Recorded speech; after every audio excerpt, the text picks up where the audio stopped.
तो दोस्तों हमने इंडिया वाला मैच भी बाढ़ दिया है, जहाँ पर हमारे चांसेस 92% थे इस मैच को जीतने के, वहाँ पे हम सीधा 0% पे आके ये मैच हार गए। वैसे मुझे कभी कभार लगता है कि हमारी पाकिस्तानी टीम पे इंडिया ने कोई काला जादू कर दिया है। वहाँ पे कोई पंडित बैठा हुआ है जो इस तरह के ना काले जादू हमारे बैट्समैन पे कर रहा है कि जब भी हमारे विन प्रोडिक्शन 92% होते। लास्ट टाइम भी हमारे जो मैच था इंडिया के साथ वर्ल्ड कप में, उसमें भी हमारे चांसेस तकरीबन 90% थे और वहाँ पे विराट कोहली ने आके हमारे द लेजेंड हारिस रऊफ को 2 छक्के मार दिए। जिसके बाद हारिस रऊफ ने कहा तो कोई बात नहीं यार, मुझे the greatest batsman Virat Kohli ने 2 छक्के मारे। भाई लख दी लानत है आपकी इस तरह की सोच पे कि आप इस तरह की स्टेटमेंट बाद में दे रहे होते हैं छक्के खाने के बाद और मैच को हारने के बाद के जी कोई बात नहीं है, मुझे तो the God Virat Kohli, all time greatest Virat Kohli ने छक्के मारे हुए। बेशरम आदमी। इस वाले मैच की भी अगर बात की जाए तो ज्यादातर चांसेस हमारे हक में ही थे। टॉस भी हम जीत चुके थे, बॉलिंग भी हमारी अच्छी थी, लेकिन तभी मैं बैठ के सोच रहा था कि जो 120 रन का टारगेट है इसमें भी अभी 10-15 रन ऐसे हैं जो हमने शायद एक्स्ट्रा दे दिए हैं, जो कि नहीं होने चाहिए, क्योंकि मुझे पता था कि इन लोगों से 120 रन भी नहीं होने। और हमारे the legend Shoaib Akhtar Rawalpindi express, उनका कहना था कि इस पिच के ऊपर इंडिया तकरीबन 160 रन कर सकता था।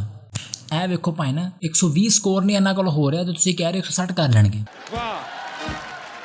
लेकिन बाद में रोहित शर्मा की भी स्टेटमेंट आई थी, उसने भी कहा था कि ये जो पिच थी ना ये पहली इनिंग्स में काफी अच्छी थी बैटिंग के लिए, लेकिन अनफॉर्चुनेटली हम वो इनिंग्स नहीं खेल पाए जो हमें खेलनी चाहिए थी। इस मैच में इंडिया के 2 मेन हीरोज थे, एक ऋषभ पंत बैटिंग में और दूसरे जसप्रीत बुमराह। वैसे मेरा सवाल है ऋषभ पंत से कि भाई तुझे इंजरी के बाद ऐसी कौन सी आखिर आई हुई थी कि तूने हमारे खिलाफ ही इतनी जबरदस्त किस्म की इनिंग्स खेलनी थी। 44 रन 31 बॉल्स पे ऋषभ पंत की ये इनिंग्स आखिर में पाकिस्तानियों को ले डूबी। लेकिन यह बात भी है कि हमने तकरीबन उसको 3 चांसेस दिए, 3 उसके कैच ड्रॉप हुए, तीनों कैच बहुत मुश्किल थे, इसके बारे में बात भी नहीं कर सकते। लेकिन वो कहना है कि हमारी फील्डिंग माशाल्लाह से इतनी को जबरदस्त है कि हमारे तो हाथों से गेंद निकल जाती है, फिर भी तो ये इतने मुश्किल कैच थे, ये हम कैसे पकड़ते।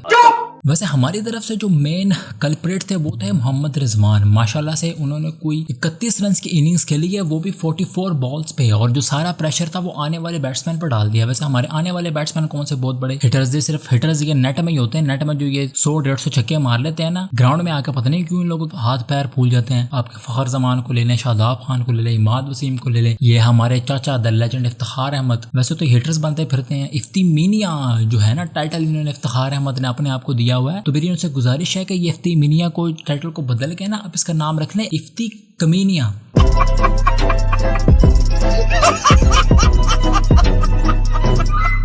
क्योंकि जितना का कमीनापन और छोटापन आप दिखा रहे होते हैं ना फील्ड के ऊपर, फुल टॉस बॉल के ऊपर भी आपसे हिट नहीं लग रही तो फिर आप कब हिटे मारेंगे। और फुल टॉस बॉल के ऊपर ही आपने माशाल्लाह से अपनी इफ्तिखार अहमद साहब विकेट दे दी है। तो मोहम्मद रिजवान के बारे में बात कर लेते हैं। तो मोहम्मद रिजवान ने आज वो इनिंग्स खेली है, वैसे किसी ने मीम भी लगाई हुई थी ना कि आज हम अपने पाकिस्तानी बैटरों मोहम्मद रिजवान और बाबर से ये उम्मीद करते हैं कि वो जिस तरह का खेल पहले मैचों में खेलते हैं ना आराम से वही खेले। लेकिन उन्होंने दोनों ने भी कसम खा ली कि नहीं हम तुम्हें इससे भी गंदी जो है ना वो इनिंग्स खेल के दिखाएंगे, और वो दिखा दी इन्होंने। सारा प्रेशर जो था ना वो मोहम्मद रिजवान ने एट द एंड, भाई आप ओपनर आए हैं, आपने इतनी डॉट्स बॉल खेली है तो फिर आपने ये मैच फिनिश भी करके जाना था, लेकिन आपने आखिर पे क्या कर दिया आके गंद। बेटे मौज कर दी वाह बेटे वाह।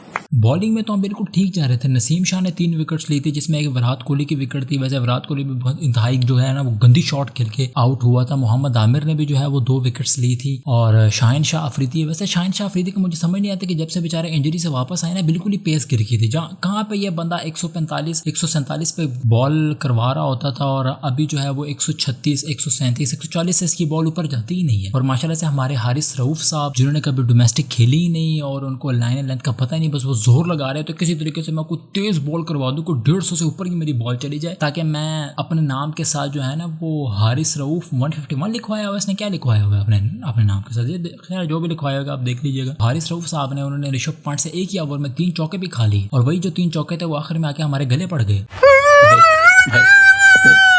हम वैसे ऋषभ पंत को जो है ना वो जल्दी आउट कर सकते थे, क्योंकि जिस किस्म की वो इंटेंट के साथ खेल रहा था ना वो शायद 1 या 2 बॉलों में बाउंड्री लगाने के बाद आउट हो भी सकता था। लेकिन हमारे जो बॉलर्स ने ऐसी लूसी बॉलिंग उसे करवाई ना, ऐसी कोई फजूल तरीन घटिया तरीन बॉलिंग उसे करवाते रहे ना कि उस बेचारे की विकेट ही ली जा रही थी। बैटिंग में तो मैं सोच रहा था कि हम शायद इजीली इसको चेस कर लेंगे, लेकिन मुझे क्या पता था कि हमारी बैटिंग लाइनअप में जो उसमें तो मोहम्मद रिजवान और बाबर और इफ्तिखार जैसे अजीम हिटर्स हैं जो मुश्किल से मुश्किल तरीन मैच को भी आसान से आसान तो बना नहीं सकते, लेकिन आसान से आसान मैच को भी मुश्किल तरीन बनाने करने का हुनर खूब रखते हैं। और फिर वही हुआ, बाबर जो थे वो अर्ली आउट हो गए बुमराह की बॉल पे। वैसे बुमराह ने भी बहुत अच्छी बॉलिंग करवाई थी। बुमराह का स्टेटमेंट पे आया था कि जो लोग मुझे कहते थे इंजरी के वक्त कि मैं अब दोबारा कभी कम बैक नहीं कर पाऊंगा, आज वो मेरा कम बैक देख लें। बाकी उसके लिए तो तालियां होनी चाहिए, बिल्कुल बहुत अच्छी बॉलिंग करवाई जसप्रीत बुमराह ने। और जसप्रीत बुमराह ने जिन जिन की विकेट ली उसमें थे हमारे लेजेंड बाबर आजम, मोहम्मद रिजवान और इफ्तिखार अहमद द चाचू द ग्रेट, वो भी इसमें शामिल थे। इसके अलावा अगर बात कर लें तो मोहम्मद सिराज ने भी काफी अच्छी बॉलिंग करवाई थी। और उसके अलावा हमारे फखर जमान ने वैसे अच्छा इंटेंट शो किया था, एक छक्का और एक चौका लगाया था। लेकिन फिर वही बात कि विकेट पे खड़े होकर भी खेलना होता है मेरे भाई। पिछली वीडियो में मैंने आपसे कहा था कि जरा विकेट के ऊपर खेलना सीख लें, जरा रुक के खेलना सीख लें विकेट के ऊपर। आपने हर गेंद को जो है वो बाउंड्री से बाहर नहीं फेंकना होता। फिर वही हुए, ऐसी कोई गंदी शॉट खेलते हुए आउट हुए हैं कि क्या ही कहें। उसके बाद अगर बात कर ली जाए तो हमारे द लेजेंड इफ्तिखार अहमद उर्फ चाचा जी ऐसे हमारे लेजेंड हैं जिन्होंने 9 बॉल्स के ऊपर 5 रन की इनिंग्स खेली है। वैसे इफ्तिखार भाई एज अ हिटर आपको रखा हुआ है टीम में, एज अ ऑलराउंडर रखा हुआ है, एज अ बॉलर रखा हुआ है, एज अ क्या रखा हुआ है आपको कि जब आपसे हिट ही नहीं लग रही, फुल टॉस के ऊपर आप अपनी विकेट दे के जा रहे हैं, 9 बॉल के ऊपर आपसे हिट नहीं लग रही, क्या काम है आपका जी टीम में? आप अपना बोरिया बिस्तरा समेटें और टीम से खुद ही दफा हो जाए।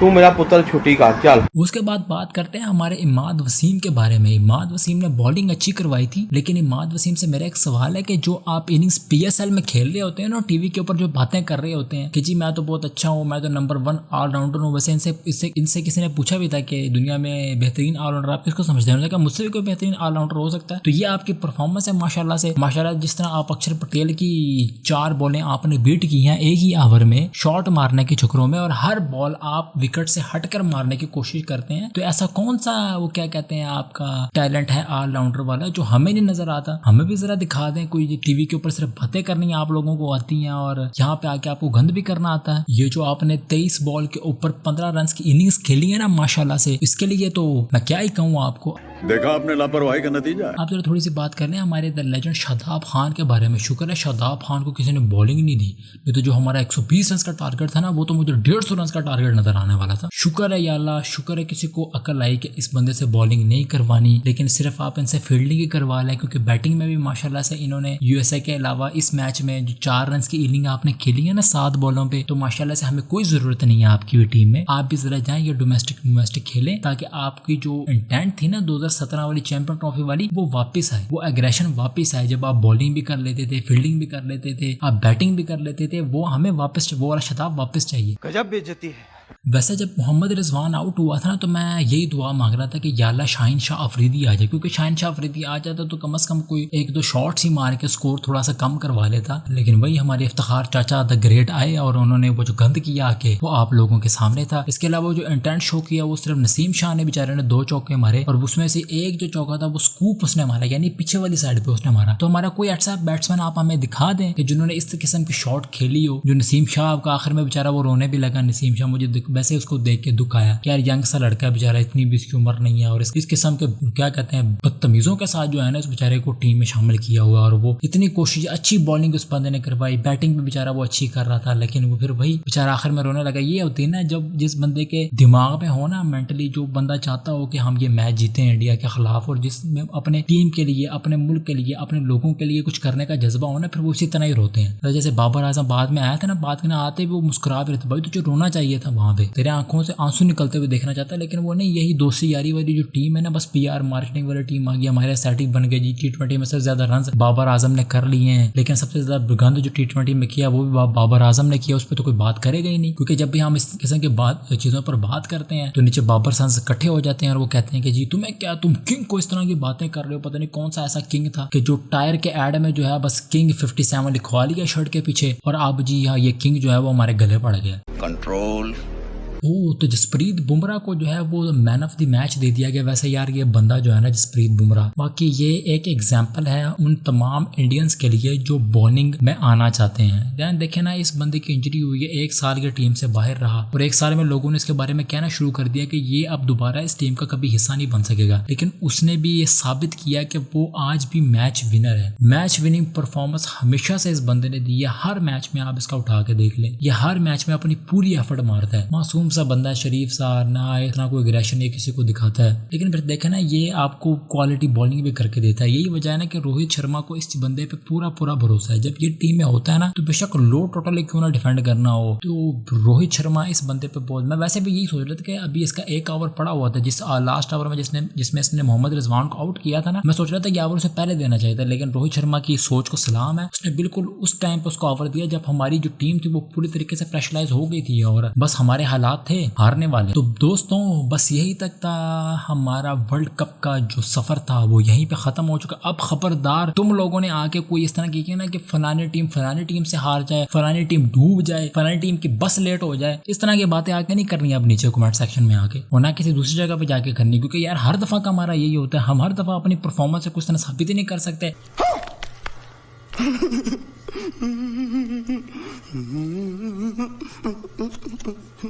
लास्ट टाइम भी जब हम T20 वर्ल्ड कप के फाइनल में पहुंचे थे, दुआएं दो जाकर नीदरलैंड की टीम में जिसने साउथ अफ्रीका को हरा दिया था, तो इस वजह से जो है ना हम फाइनल्स तक पहुंच गए थे। बाबर सन्स आप खुश रहें, PSL के मैचेस हो रहे हैं, क्योंकि PSL में जो हमारे एस्थेटिक बनते हैं जहाँ पे हम जो है हमारे हिटर्स इफ्तिखार अहमद, शादाब खान, इमाद वसीम और ये फखर जमान, बाबर आजम, मोहम्मद रिजवान, ये अपना इंटेंट दिखाते हैं, छक्के चौके मारते हैं, सेंचुरी करने पर गाड़ियां लेते हैं लोगों से तहफे में, और जो PSL की ट्रॉफी होती है वो माशाल्लाह से पाकिस्तान में आती है। तो फिर आप इंजॉय करें PSL को, डोमेस्टिक पे कोई काम ना करे। डोमेस्टिक का जो अपना सारा स्ट्रक्चर है आपको डोमेस्टिक का वो सारा तबाह बर्बाद हो चुका है, कोई नए प्लेयर्स निकल के नहीं आ रहे। अभी मोहसिन नकवी साहब का भी जो है वो स्टेटमेंट आई, उन्होंने कहा था कि पहले मैं सोच रहा था कि कोई छोटी मोटी सर्जरी से जो है ना वो इस टीम का क्या कहते हैं वो डंक निकल जाएगा, लेकिन अब लगता है कि बड़ी सर्जरी करनी पड़ेगी, हमें नए टैलेंट को लेके आना पड़ेगा। तो सबसे बड़ी गलती भाई साहब आपकी है, आप भी ये जो है ना बाबर आजम को लेकर आए थे कि आए जी ये ले कैप्टनसी, आपने 2 मैचेस के बाद शहनशाह अफरीदी से कैप्टनसी ले ली थी, अब वो भी नायब कप्तान ही बन रहा। जो टीम के अंदर दराड़े हैं ना ये आप ही ने आकर डाली हैं। अच्छा खासा जब बाबर आजम कैप्टनसी से चला गया था ना तो उसको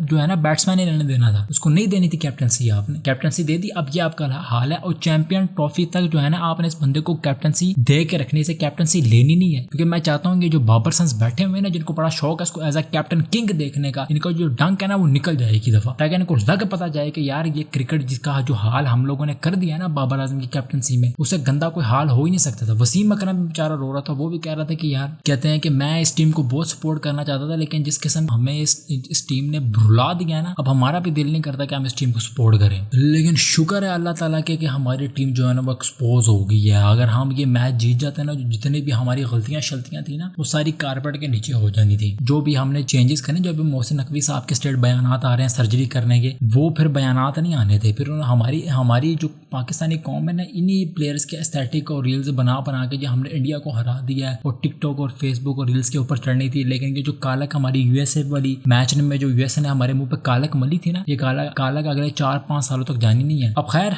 क्या कह सकते हैं, इंडिया के साथ वैसे तो हमारे मैचेस होते नहीं है। अब अगले ICC टूर्नामेंट का इंतजार करें, चैंपियन ट्रॉफी आ रही है, शायद उसी में जो है वो हम इस इंडियन टीम का जो है वो दोबारा सामना करेंगे और फिर जरा समेटेंगे। तब तक यार वीडियो को लाइक करें यार, इसको शेयर करें, चैनल को सब्सक्राइब भी करें। मैं देख रहा था काफी लोग वीडियोस को पसंद तो कर रहे हैं लेकिन सब्सक्राइब नहीं कर रहे। यार सब्सक्राइब कर दो, कुछ नहीं होता, क्या जाएगा तुम्हारा सब्सक्राइब करने में। तो मैं मिलता हूँ अगली आपसे किसी ऐसी वीडियो में, तब तक अल्लाह हाफिज।